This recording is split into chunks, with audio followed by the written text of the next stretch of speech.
Great. Well, thank you. Thanks, Angie. I appreciate it. So, so when I need to advance the slides, you will do that for me, or I can do it. I'll do it for you. Perfect. All right. Very good. Well, I wanted to start out our session today by first of all thanking you all for inviting me, and it's a great pleasure to be here with you this morning. And what we're going to talk about is how to actually write a successful abstract for a public health conference, and whether that entails acceptance as a poster or an oral presentation or any of the above. There are some great tips and tricks of the trade that I have learned over doing this for a number of years that I'm very happy to share with you.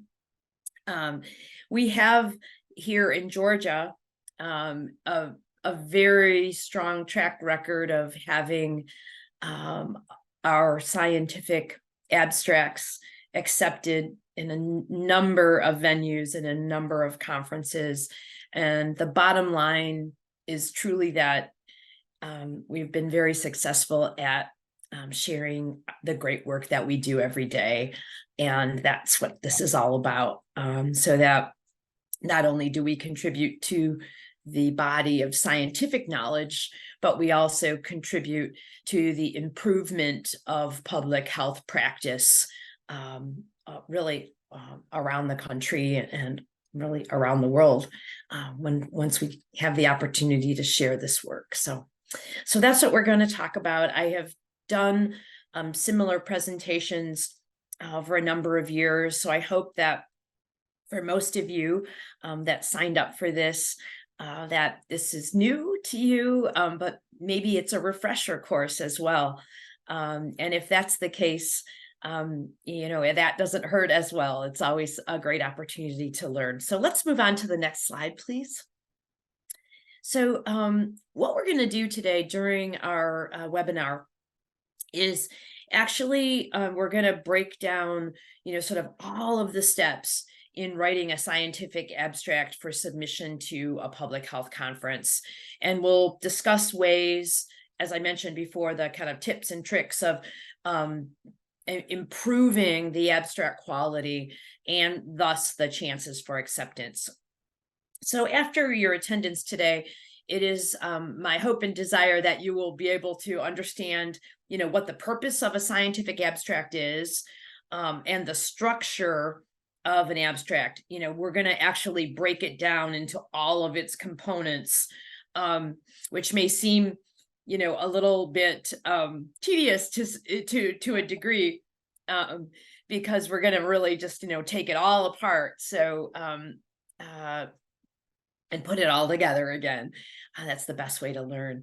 And ultimately, after this webinar, what I would like to do is really have you be well prepared to write an abstract for submission. And next slide, please. We have a number of conferences here that are coming up, and abstract deadlines coming up. Our GPHA annual meeting and conference for 2024, the abstract submission time comes very quickly. And so this is a really very timely webinar, I hope. So I hope that we'll have many of you submitting abstracts for GPHA at Jekyll next year. And also the CSTE conference is another opportunity. That abstract submission time is usually right around the holidays, right between Christmas and New Year's, typically, and the conference is usually in June. So you'll have opportunities to, after learning by participating in this webinar, it is also my hope that I will be available to you anytime as you actually undertake writing an abstract, and I'm happy to help one of the things that I just wanted to mention up front before we move on is it is my intent that we, share these slides with you so that they serve as a reference. You'll see that really when we're talking about writing an abstract, there is a pretty specific formula that I like to use. And this way you'll have the slides, you can go back to it and sort of follow the recipe, if you will. And I have a number of examples and links in the presentation that will, be able to sort of illustrate this and show it to you, because it's hard to do it on a webinar when you're talking about writing something. We won't be able to actually write. So we'll describe it all and give you examples, and I offer myself to help as well. So next slide, please. So ultimately, what our goal is, and I mentioned this earlier, is really I want our work, whether it's epidemiology work or other public health practice work, I want us in Georgia to have this work to be seen, heard, incorporated, discussed, modeled, and used really as part of the body of public health practice and the body of scientific knowledge. So that is the reason for doing it. And that is how, everything that we do every day, is founded upon, at some point behind us, someone else's abstracts, someone else's work that we've learned from, that we've incorporated as part of best practices, that we've incorporated as part of, public health science. So it's a noble goal, and I hope we can all take it on. Next slide, please. Okay, so what is a scientific abstract? And I'm sure that most of you are aware of what it is.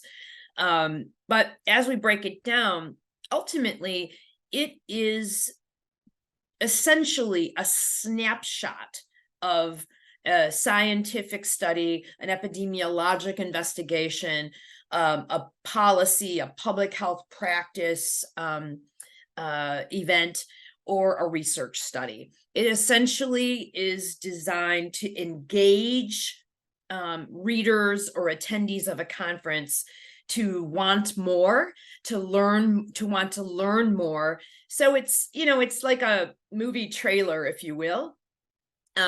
But it is founded in science and is founded in a pretty specific, sort of way that it's written in order to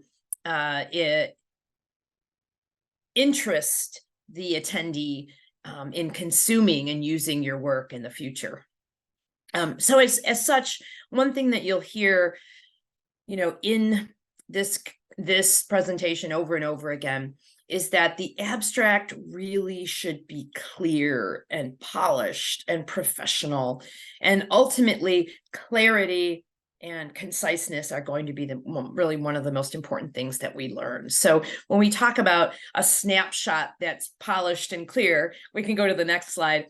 I wanted to show you a difference. It's just an analogy. This is a professional picture that was taken, of a Braves game, and versus, my snapshot that I took, which is, blurry and has somebody else in front of it. And, ultimately, that's what we mean. We want that snapshot to draw us in and to be very, very clear. Next slide, please. So really, there are two types of scientific abstracts that exist. One is for a scientific paper as well. They're written in the same way. So this is for a manuscript that's submitted to a journal. We're not going to focus on that today. We want to focus on one that's for a presentation at a public health conference. So, and again, that can imply that it's a poster as well. A poster, there are various forms of presentation, and conferences have a variety of types as well. Some conferences have a longer oral presentation. Some of them have like what is called a lightning presentation, where it's like only 5 minutes. Some of them have like a workshop where it's longer or more detailed. And some have the acceptance as a poster. And it's all really the same content and the same type of abstract. It's just a matter of how the conference is organized and how they want to put that particular subject together with, other similar presentations, or, sort of stand alone as a poster, if you will. But an abstract for a scientific meeting or for a conference is always submitted in response to a very specific, what is a call for abstracts at a very certain, deadline. And they usually give you, several weeks or a month or whatever it might be, depending on the conference. And there are very specific, sort of required formats and specified word counts. And it just depends on the conference. And my advice, and we'll get into this as we move on, is that we really have to pay very close attention to what, the directions are, like what the format is, what the specified word count is. When they say they want the abstract in a certain way, they want it in that way. It cannot really vary. It's not like we can just, sort of free format. They're, it's a very specific a requirement. So that's the first step in success, is to follow the directions, right? So ultimately, when we're doing an abstract, whether it's for a paper or for a presentation, as I mentioned before, it's really just a snapshot way of conveying, what was done, why it was done, why it was important, what was found, and the implications for public health practice or for future work. And ultimately, when you think about that, and you think about the abstract as, like I said, being sort of a snapshot or a trailer for a movie, one thing that I want to emphasize, and we'll get into exactly how we do this, but is that last word here on the slide. It's really important to make a connection to what is practical, the implications of why and what this investigation found, or what the study found, and how it translates either to very specific public health work or practice, or even in a generalizable way. So the abstract itself, in and of itself, is not just a description of what was done, but it also must, sort of connect to, why this is so important in a very practical way. So let's see how we do that. Next slide, please. So ultimately, and I mentioned this before, when we think about how we can reach this noble goal of getting the abstract accepted, often just having a great idea isn't quite enough. Like I said, it does actually require very careful planning and execution. And the first and most important step is to read and adhere to the guidelines for submission. They really mean it. They mean what they say, and they're a little bit different. Like, for example, the CSTE conference in annual conference in June, usually, that one is a 400-word abstract. So that one, again, is 400 words is not too bad. We can usually manage. The ones that are shorter than that get a little tricky. But sometimes when you're submitting your abstract, they actually want you to choose what you would prefer. Like, would you prefer a poster? Would you prefer an oral presentation? But they ultimately make the decision, like I said before, as to like where it fits best in the conference. It takes more time than you think.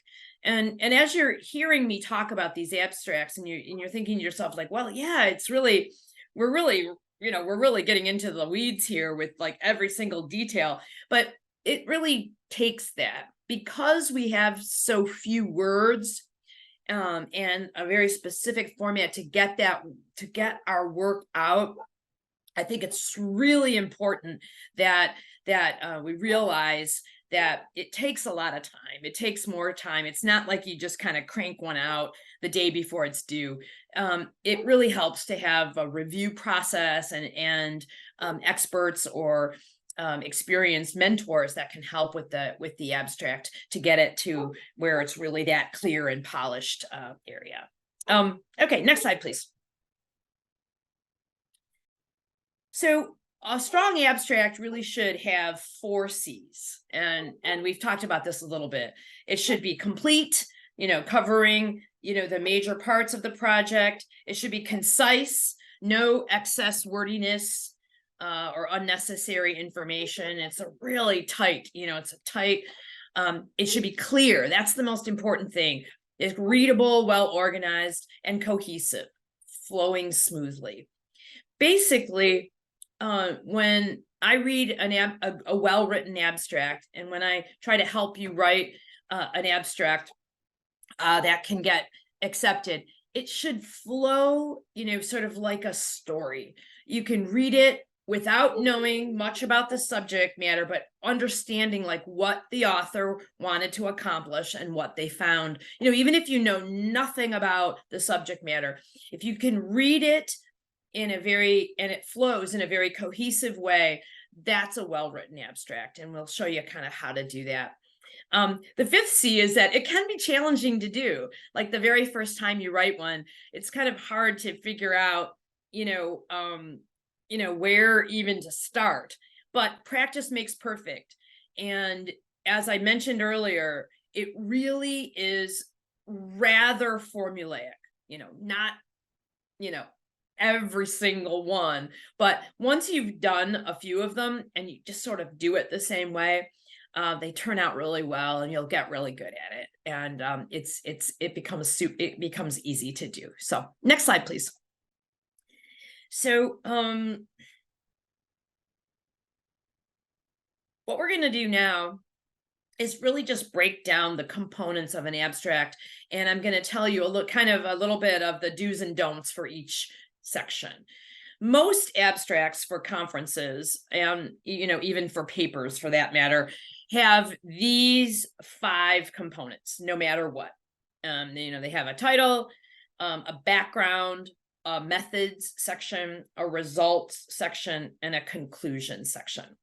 Now, this may seem very intuitive to you. You're like, oh yeah, of course, I've seen all this. All I'll mention is that the reason that we're actually going to take a few minutes and kind of go through each of these components in depth is that sometimes when we are thinking about our project that we've worked on, or our study that we've worked on, we understand it so well that we sometimes, sort of put information in the wrong section. It happens all the time. And I want to just be sure that you realize that, again, when we're talking about something that's sort of a recipe, we want to keep everything in the proper order and in the right, sort of chronological way that it can flow cohesively. So let's take a look at each of these components in detail. Bear with me, and then we'll, kind of put it all together and give you some tips. So next slide, please. So what we'll look at first are a few of the overarching kind of advice that applies to all of these sections, and then we'll do the sections in detail. So number one, just as I mentioned before, and you'll hear me say it so many times, aim for clarity. Clear, clear, clear, clear. That's number one, no matter what you do. And it really should be understandable as a standalone story, as we mentioned. One thing that we think about these components of an abstract is, and I'll show you how we can do this well and easily, is that all of these sections should relate back to each other. I like to think of an abstract as having a thread that, ties each of these sections together very tightly. So for example, everything that you write in an abstract ultimately gets reflected again in these sections. So for example, every result that you write about has to have a corresponding method. Every conclusion that you draw or that you write about has to have a result, that led you there. And the conclusion and the final practical implication must tie back to the background when you discuss why the study was important. So I'll show you how to do that once we get through the sections. But ultimately, think about this, and really the most successful abstracts and the best written abstracts are ones that tie everything together so that you go back and make sure that it all hooks together. And I'll show you how to do that. Most of the time, when we're writing an abstract, these are just overarching advice. These are things that you can go back and look at later when you have these slides. You're going to use the past tense. You're going to use the first person tense as well. It's not appropriate to use, sort of the third person. It's fine to say, we studied and we investigated this outbreak, whatever it might be, and it's going to be an active voice. One thing that I want you to just be clear about it, as far as the abstract goes, I see this a lot, and I just wanted to highlight it for your reference, is that in the abstract, when we are following, of course, the word count and the directions, we should not ever have references in an abstract. No references. You'll use references, for example, in a paper, certainly, and in a presentation, you may use them, or in a poster, but you'll have them as a scientific background, but no references in there, no tables, no charts, no figures. That's for the presentation. It never goes in the abstract as well. So next slide. Now we'll talk a little bit about the components. So when we think about the title, and the very first thing, again, this may seem like super intuitive. You're like, well, whatever, the title's the easy part, right? It actually can be trickier than you think. And sometimes I like to actually save the title for later, like after you've written the other parts. I think one thing that is really important to understand about a title is that it should be very clear as far as what the study is about, but it doesn't necessarily give the results away. It should encourage the reader or the attendee of the conference to want to hear the rest of the story, like hear the presentation, read the rest of it, and it typically includes the location and time frame that let's say the data that you looked at or the study that you did, like just for example. And it may just seem like this is not all that exciting, like it's just kind of boring, but it is what it is, honestly. So here's a abstract. I just took some examples from CSTE conferences from long ago just to show you some examples. Looking at injuries among high school football players in Nebraska, location and time frame 2013.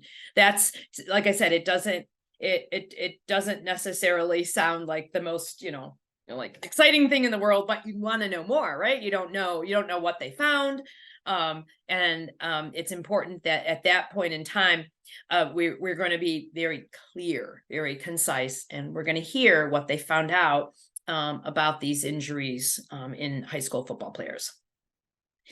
One of the things that I've seen, depending on the conference and depending on the study itself, sometimes authors like to make things a little more exciting than injuries among high school football players in a certain year, and they like to use like wordplay or a question that is again, kind of grabs your attention more. For example, this is a title that was submitted in a CSTE conference several years ago from one of my epis, and it has this, kind of this question, this wordplay, like, is the juice worth the squeeze? Analyzing this rickettsia case classifications, and then location and time. Some reviewers really like that, and some, don't necessarily. It's good. I think, again, I encourage whatever, if it's, as long as, again, you're grabbing the reader's attention, but, one thing that I want to caution against is, sometimes making the title too long, doesn't grab the reader's attention as much as it should. So typically in a title, the conferences are a little different as far as including the title in the word count or not. Many times they are not included. But especially if they are included, don't make it too long. And we may want to conserve the words for something else instead of having the catchy phrase in there. So it just depends on the conference. So, okay, next slide, please.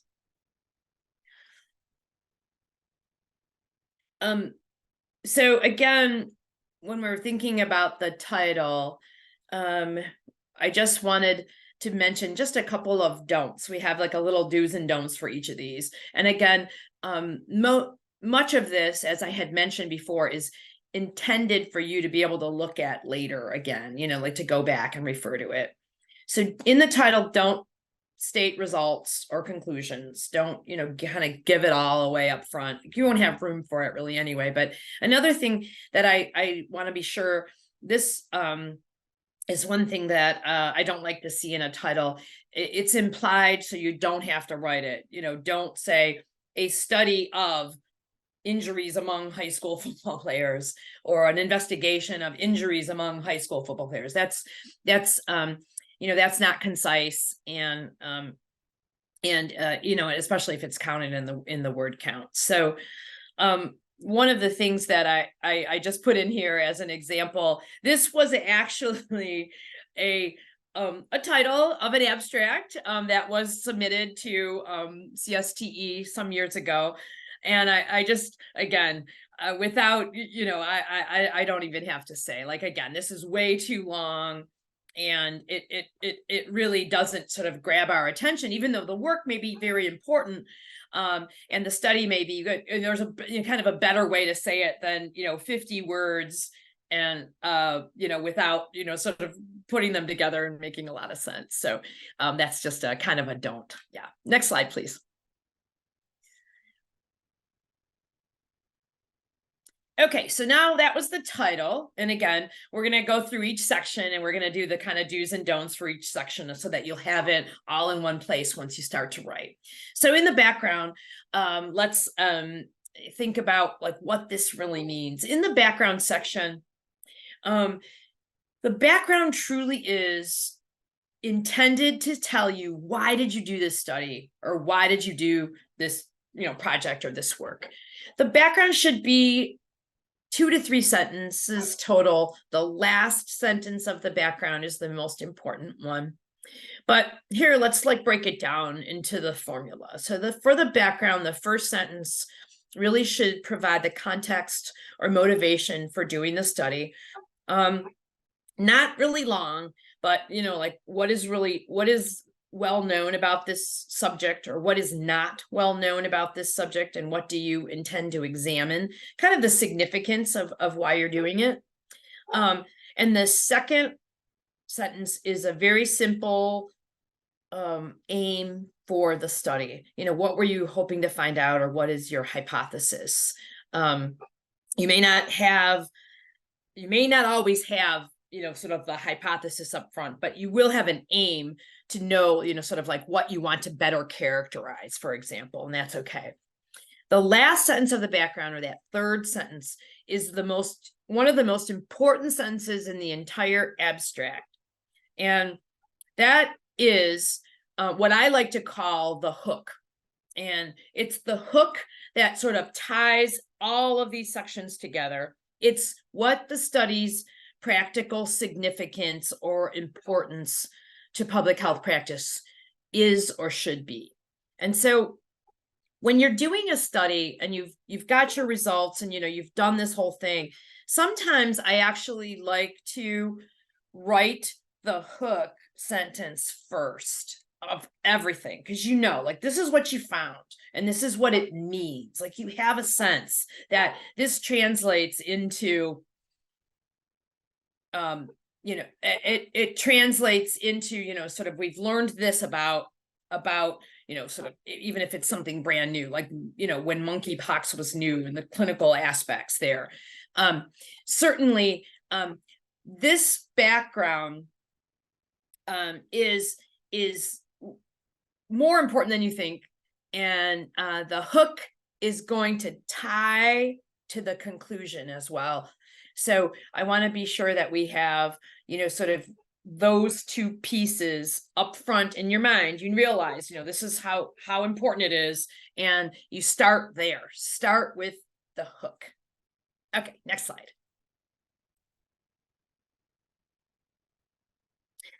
In the background, I've seen, over the years, people just have a tendency to be a little wordy here because it's hard to sort of figure out, like, well, how much background do I need to put in here about, like, the subject itself? Like, do I need to have, like, sort of the historical background of it, or what is known about this subject? It really has to be short. You don't have to put a lot in here at all. Again, just those 3 sentences. Don't be too lengthy.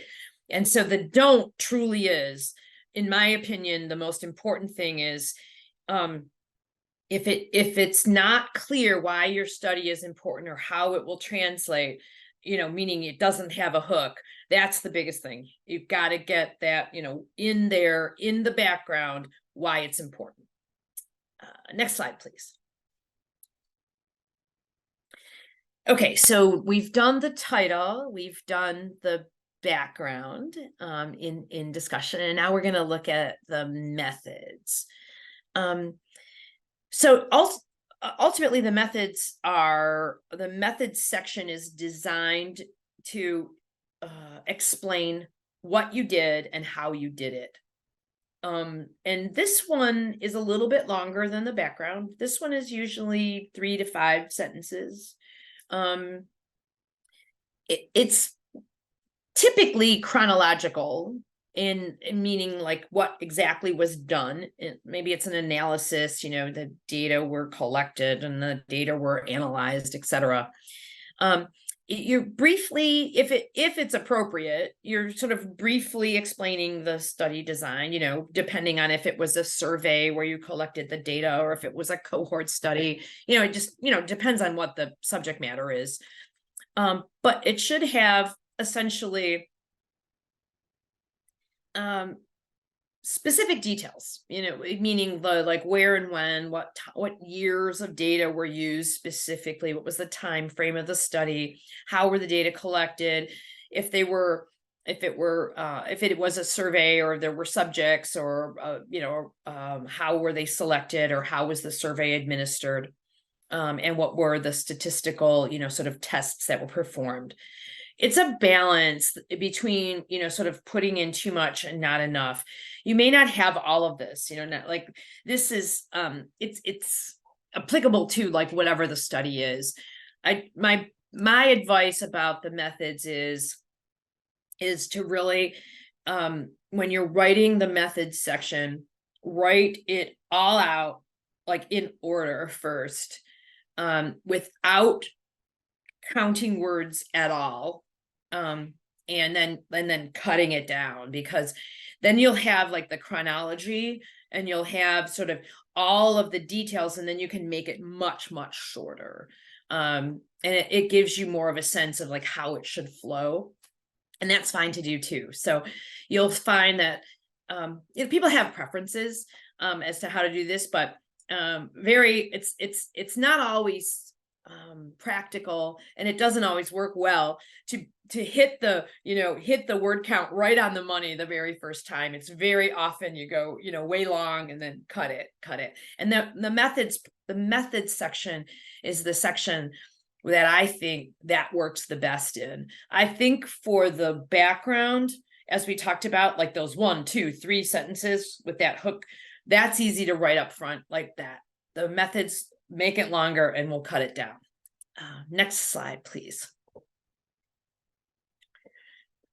For the methods, again, because you often have a number of steps of what you did. You want to be a little cognizant of word count here ultimately, even though if you do it long to begin with. And sometimes I see people put in like these non-specific longer phrases that you can just cut out often because it's implied about, sort of what data were collected. The only thing that I want to emphasize, sort of besides the references here on this slide, one of the most important things just to be sure of once you go back, and you'll find yourself going back and forth between these sections, is we have to be sure that in the methods, you have a method that is listed for any results that you presented. So for example, let's say you talked about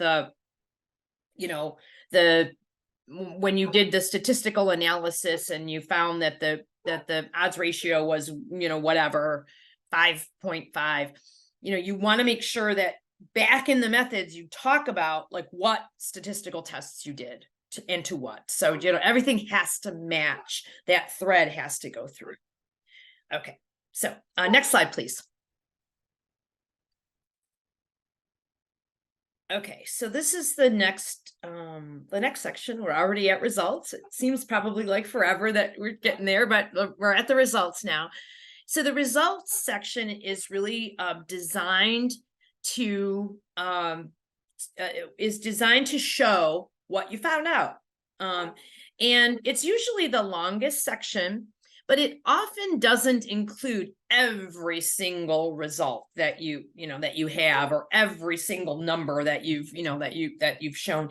You really have to basically find the data, the numbers, if you will, that show your main findings. So you really want to be sure that you're highlighting the findings that tie back to that hook, to that study aim in the background. Make sure that's shown. Everything matches up. So it's just a sort of in the results section, you usually, in the methods, it's easy. It's chronology. Here's what we did. In the results, usually what I like to do is sort of take a logical flow from descriptive results, like frequencies, to the more analytic or statistical results, depending on the study itself. Use your measures of association, p-values, confidence intervals as appropriate. The numbers belong in there if you have room, and it's something that you actually examined, of course. Sometimes in an abstract, you really have some additional analyses that you're going to do, but the deadline's coming up and you want to submit the study, or you're thinking of another question to look at. You really should never really put to be completed or to be presented or to be analyzed. That's fine to do later. It's totally fine.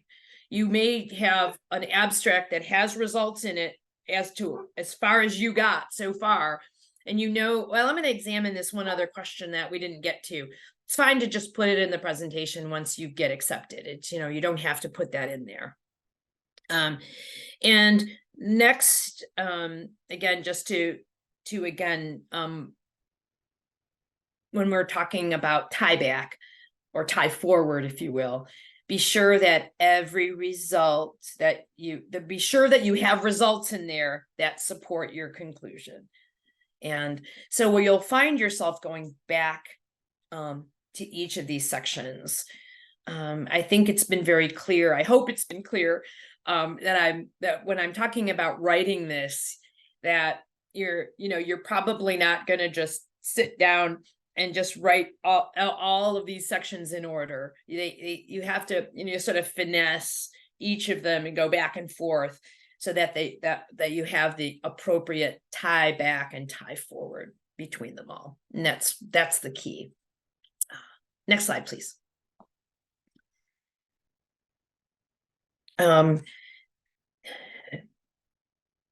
As my opinion about the kind of don'ts for results, we've talked about a little bit already. It should include the numbers. You should, if you have them, it should include the data that you found. And the primary don't for results is that we have these tie back issues that where they don't pertain to the aim, or they're missing methods, or you don't have a method for a result that you present, and or you don't have a result presented that supports your primary conclusion.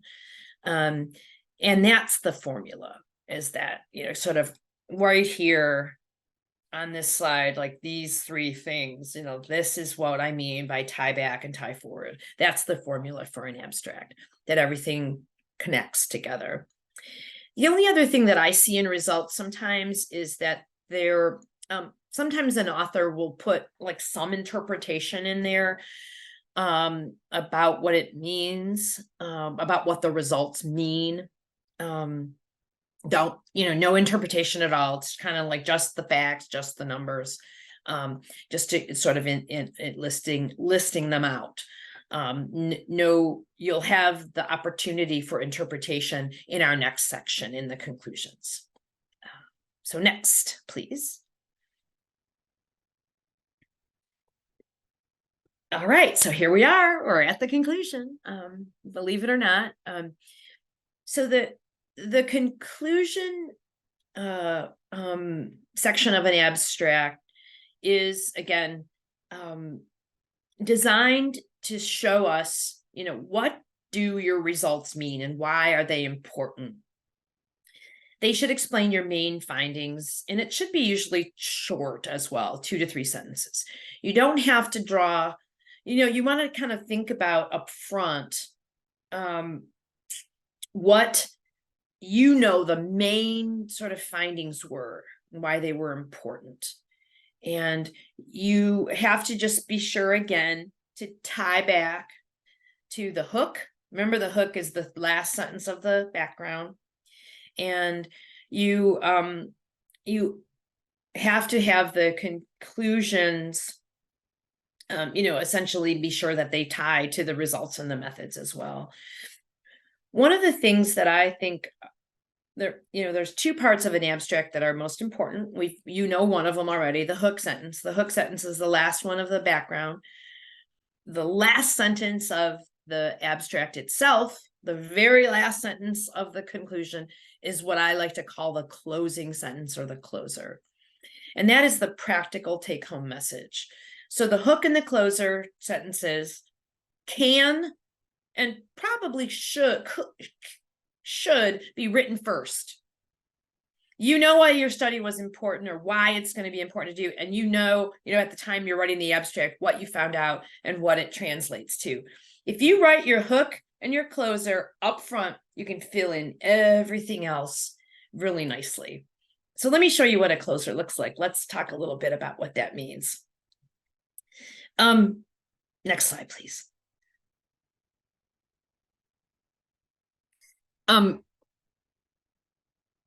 So essentially, one of the conclusion don'ts, I wanted to kind of focus on the closer here, is that it shouldn't just be generic. I see a lot of abstract conclusions written as more research is needed in this area or more study is needed.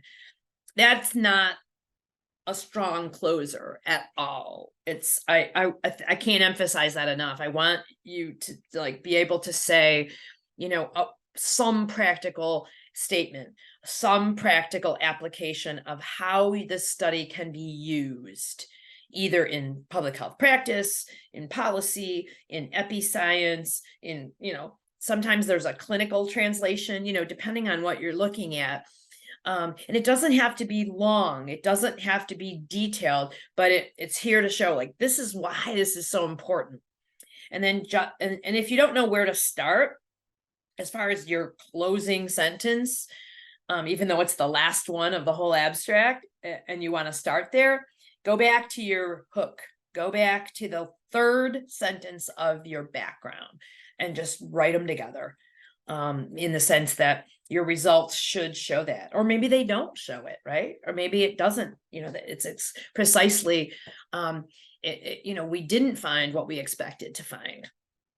And so I think that generally what I see in the conclusion where people sort of sort of go off track a little bit is that they get a little overstated, that it's just very generic and kind of very overstated. It still should tie very specifically to a result. There's a result in there, and maybe you have a number of results, right? You have many numbers. We're making this really simple, sort of just thinking about the formula. There will be a specific result there that supports your closer. And that's why it's, that's what we found. And this is why it's important. And so that's how you break these things down into these pieces and go from there. So, okay. So that's the conclusion. We got through that too. Next slide, please. So now what I'm going to show you, I'm not going to show you in detail, unfortunately, because of time, but I would love for you to have some examples that you can review once you are beginning to write.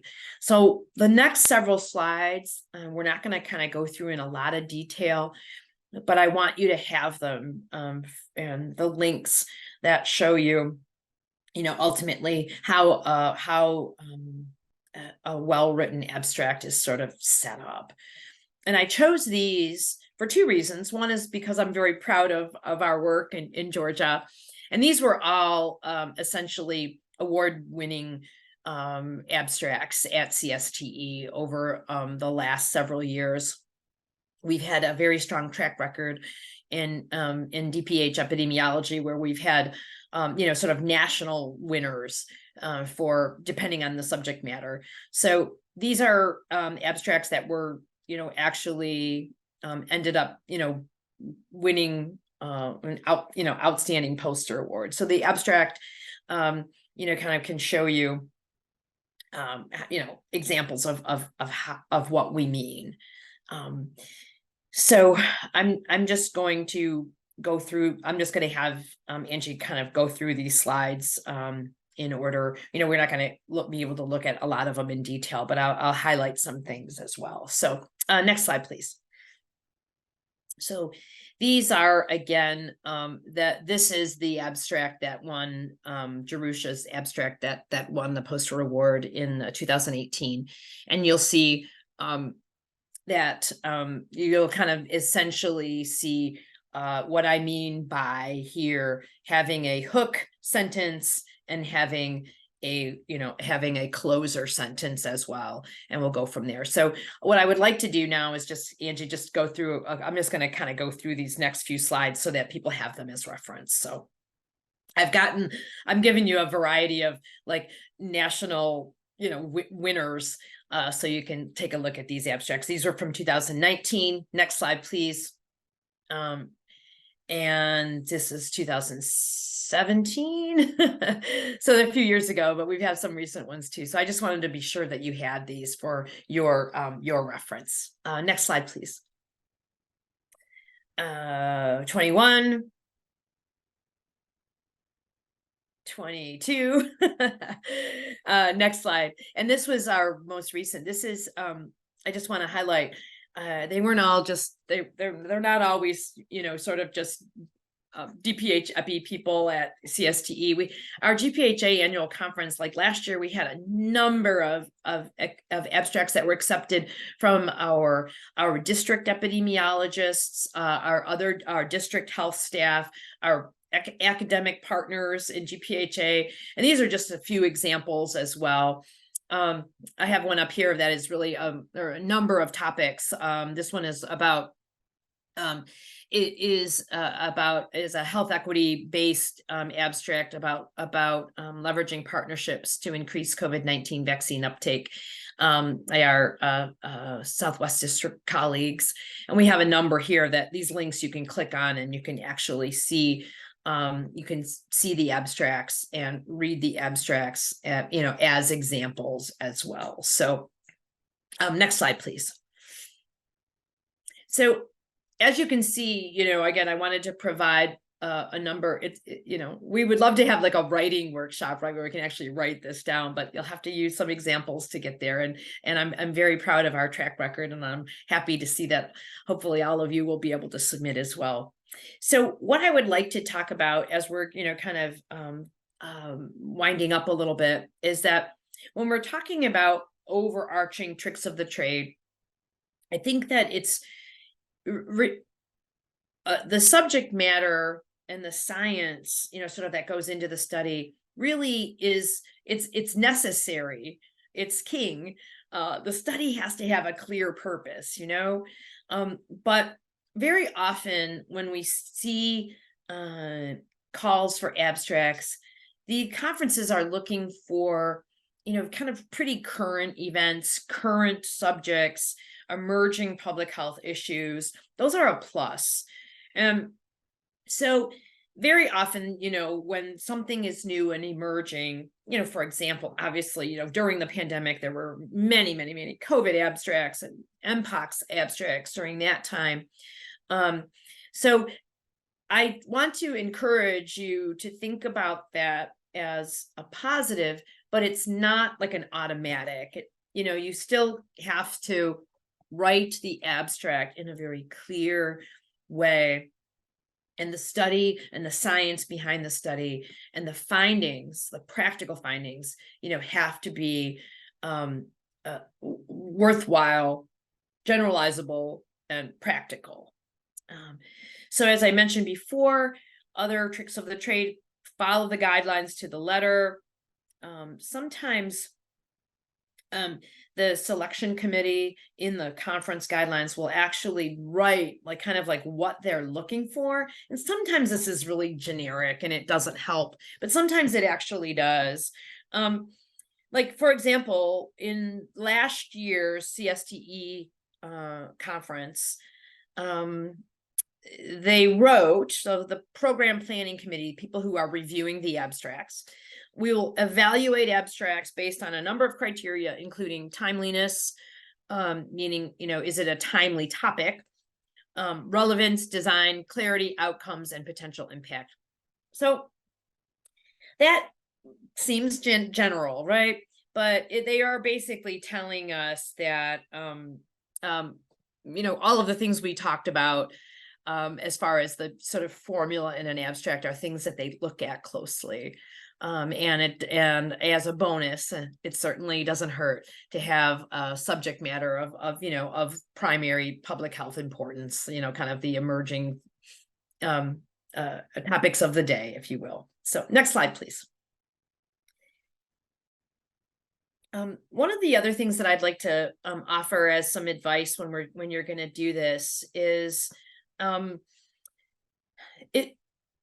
it helps to find an abstract, sort of quote unquote expert in that you work with, or in the health department somewhere, to kind of guide you through the process. I think it helps a lot to have a mentor, and I can do that for any of you, and I do it all the time. This is something that I have a special interest in, and I help people with abstracts all the time.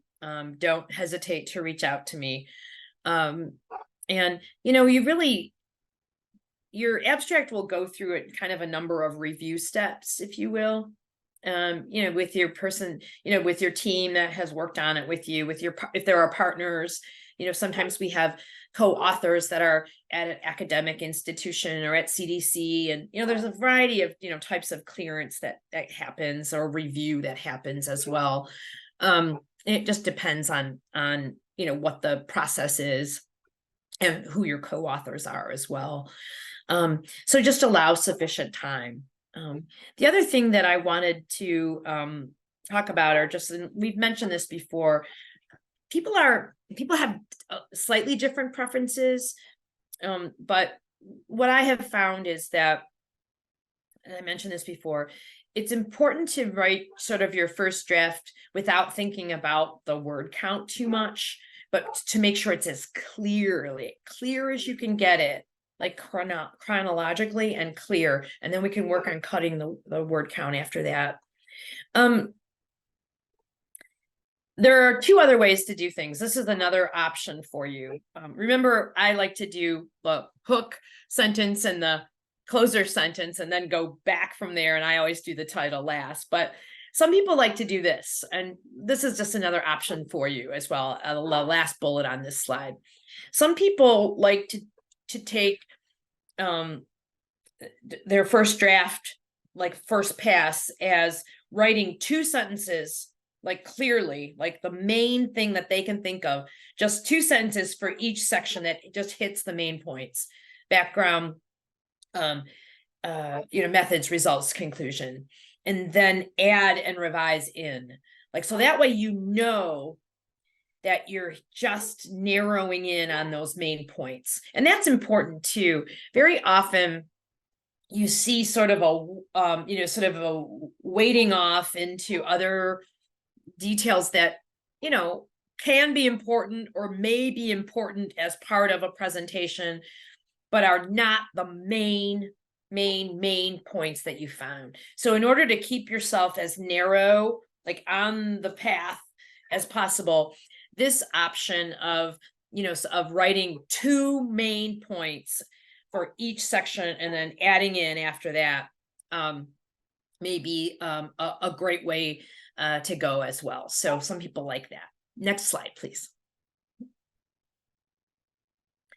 So no matter how you do it, whether you decide to just write it all out really long and then work on cutting, or just the two sentences of main points and then adding in, one of the things that we often get to, no matter at the end of the first draft, whichever way you got there, is that we have to cut words.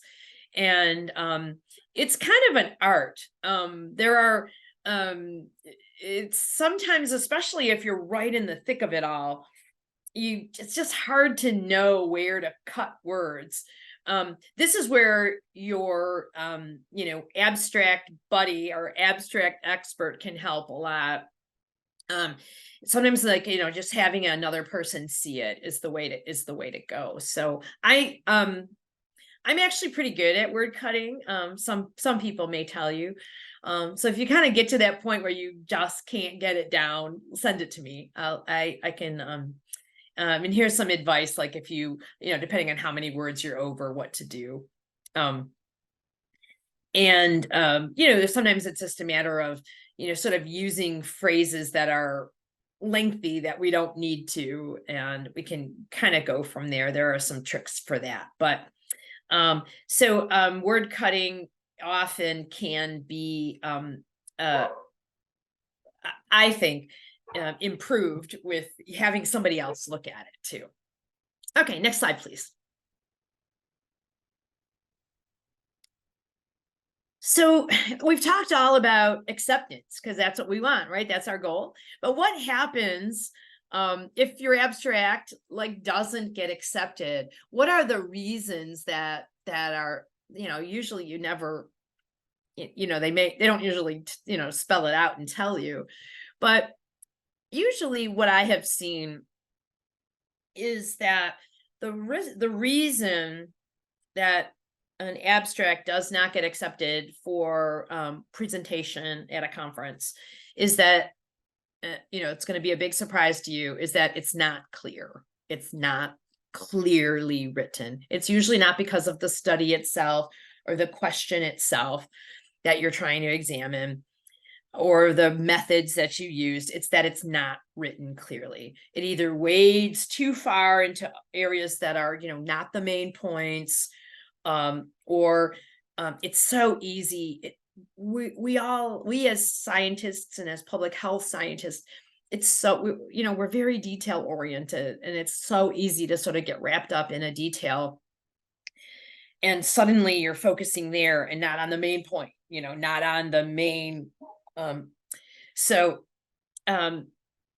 That I think is kind of the main risk factor for rejection, is that it's unclear. Sometimes the topic is, sometimes they really do have like a certain, I'm just saying this because of the experience that we've had for the last several years, is that, sometimes they want in the beginning, they wanted to have, they really have like a set number, like we need to have 20 COVID abstracts for these 2 sessions. And now we really don't want that many. And so if we're writing COVID abstracts right now, maybe we want to focus on something else. Some of that is out of your control. But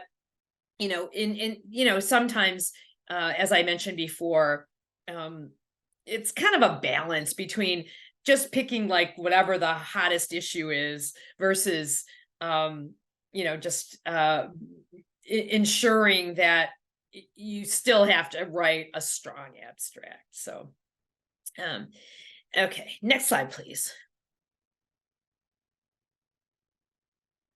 And on the other hand, the most important thing that's going to get your abstract accepted is what? Clarity. Yeah, it's a readable story.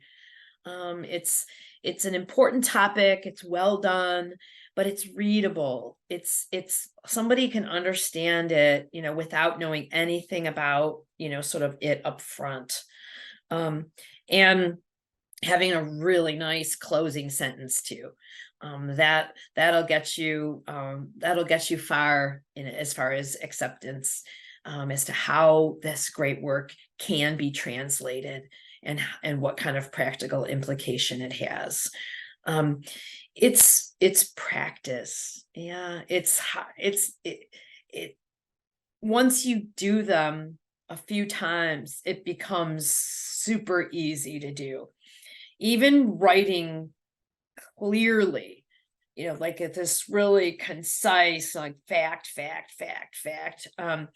It's sometimes is a little unnatural to us. We're used to, and even though I'm telling you, it should be like a clear story. It doesn't have to be like an embellished story. It has to just flow. And once you do a few, all of this will make a lot of sense to you, much more. But the most important thing is to give it a try. Next slide, please.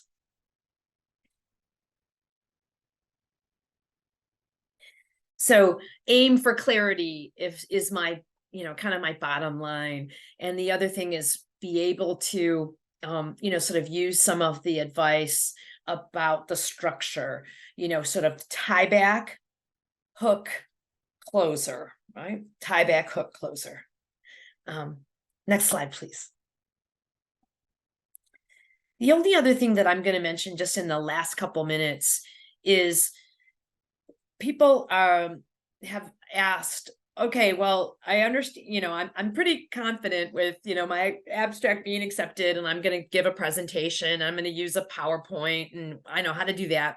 But what do I do about a poster? What's advice about that? I'm just going to give you a little bit of advice about creating a poster. So the abstract is the same, right? No matter whether you have an oral presentation or a poster presentation. And so your poster is a visual, big sheet that is displayed. And so it has, you want it to have sort of a visual appeal. It's got more data visualization, like more aesthetics, so people can be attracted to it. Your organization, whatever your organization is, your health department, DPH, your academic institution, whatever it might be, will have usually like a template, like a PowerPoint based template, that like a color scheme that you'll use. So it mirrors the abstract, the poster does. It mirrors those sections: title, background, etc., methods, results, conclusions, and usually we'll have references as well. It mirrors it, but it's not just a replica. You don't just you don't just exactly put the abstract up there and say, and call it a day. What is most important, I think, about a poster is that you have an opportunity for greater data visualization at some point. So you'll have text for sure, but then you'll also have an opportunity to be a little creative with charts, tables, and the more appealing, the better. So let me, let's look at the next slide, and I'll just show you a couple things. So this is a collaborative poster that we did with some CDC co-authors, but if you look at this, it has essentially a lot of text, background, methods, results, etc. But see the middle part here, they basically had the font, like a closer sentence, or like the results that led to the closer, like right in the middle. And this is sort of newer to me at least, but kind of putting, here's what we found right up there. And then there's an opportunity for charts and visualization as well. This one does not have references. Some of them do, but this is just an option for you. One thing I don't really like about this poster is the title. There's a lot of sort of acronyms here as well, but sometimes they might be a word room thing. But in this situation, I think, see how there's an opportunity to draw people in, by this like closing sentence and this the main finding being right in the middle there. Next slide. I wanted to show you just one more other poster. This is a poster that was submitted by a GPHA. It's about examining whether if you text somebody that they're more likely to participate in a case interview, which we have lots of trouble reaching people by phone. So as you all know, I'm sure that's not a surprise. But as you can see in this one, the way it's sort of set up is the reason I brought up this one, there's text here and there's plenty of room for text. But one of the things I wanted to bring up was, sort of I've seen a lot of these like icons being used now in posters and presentations. There's probably room for even more of that, but in the poster, you can, kind of with your results, there's a lot of these, publicly available icons, and sort of telling the story with icons like this and some charts and data visualization is probably really good. It probably draws in your reader as well. So there's a lot of people that are experienced in doing posters at DPH and in other places. So we're happy to help with that as well. I just wanted to show you a few examples of some ideas about how the poster itself might have a few components that are more designed to sort of draw the eye initially, but the science and the tech and the results and the text will be very similar, to what your main points that you found out and what you described in the abstract, but you have a little more room to go a little further here, as you can see. Okay, next slide, please. And I think after all of that, you may not feel it, but you're ready and set and you can submit. And I hope that you take the opportunity to submit. The first one coming up is GPHA. So that deadline's coming up real fast. And I hope that all of you will be able to use these slides and which will be shared with you all, and take the opportunity to share some of your great work.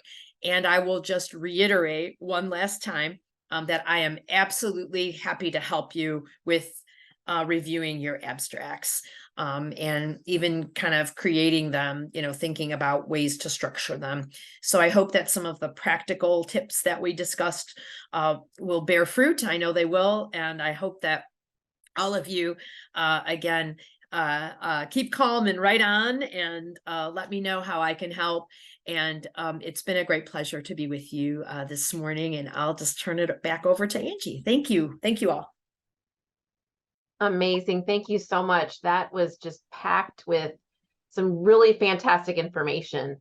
I have shared the presentation in the chat, so everyone should have access to that. If you have any trouble accessing it from the chat, just email me and I will send you a copy. We do have time for questions, so you can either unmute yourself or you can put a question in the chat and I will share that. Okay, we have a question here. How would you recommend writing an abstract for an ongoing study but expected to finish prior to the conference? Yeah, that's a great question.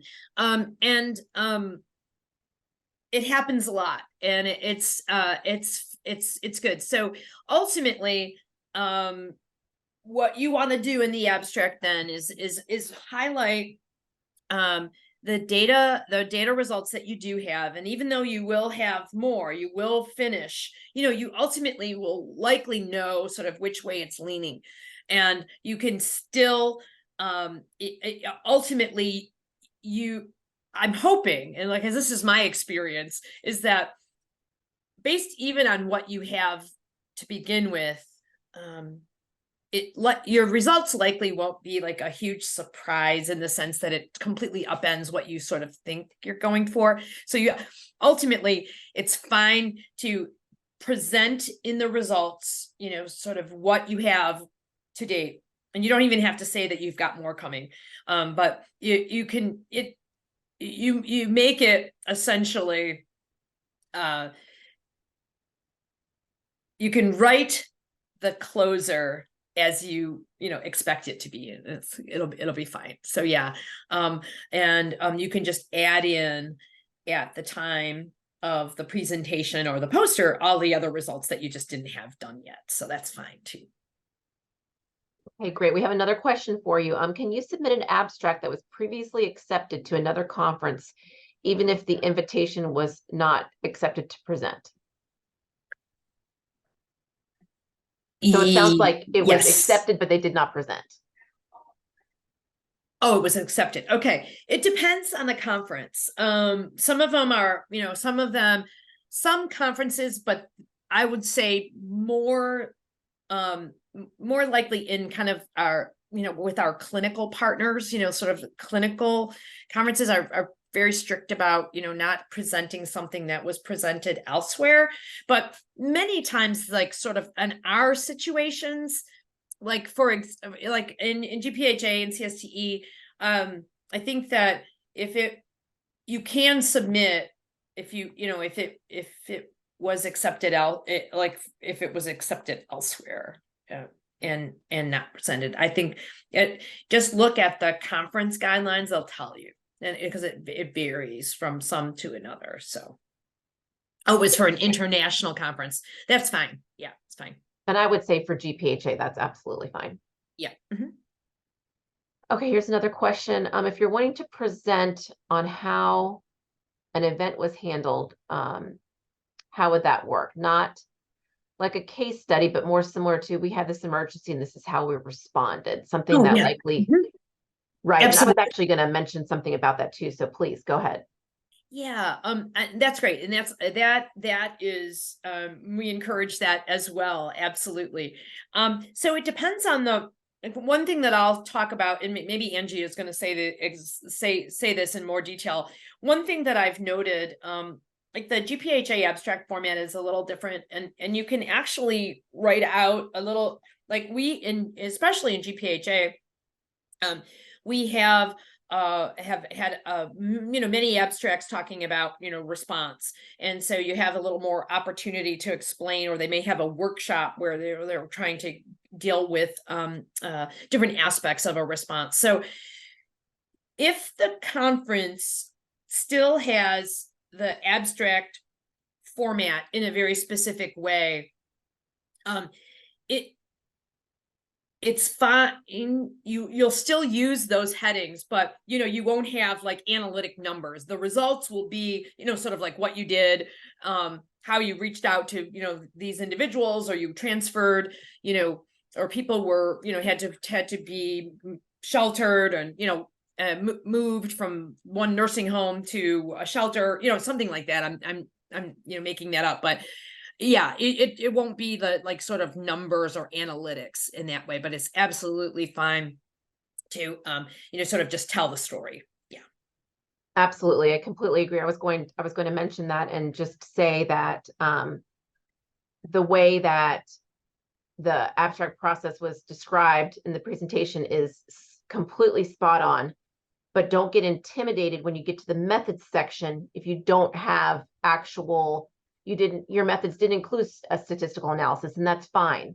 Particularly GPHA, we accept practice, policy, and program abstracts. So but the more you can follow the guidelines of the sections for the abstract, the better your abstract's going to be. And just like I said, just don't get intimidated in your methods section. You still have methods. They just may not involve, p-values, and that's fine. That's totally fine. Yep. So I thought that was really great. Yeah. An excellent point. But the categories are still the same. So you still want to follow those headings. Any other questions?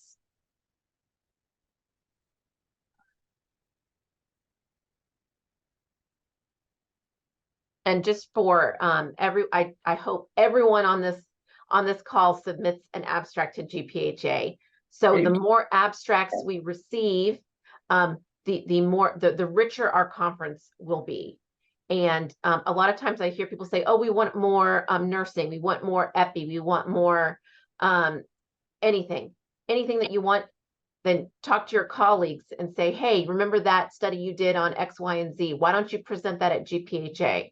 So the more you encourage others and also submit yourself, the richer our conference will be. So I just really encourage you to take what you learned today and don't be intimidated.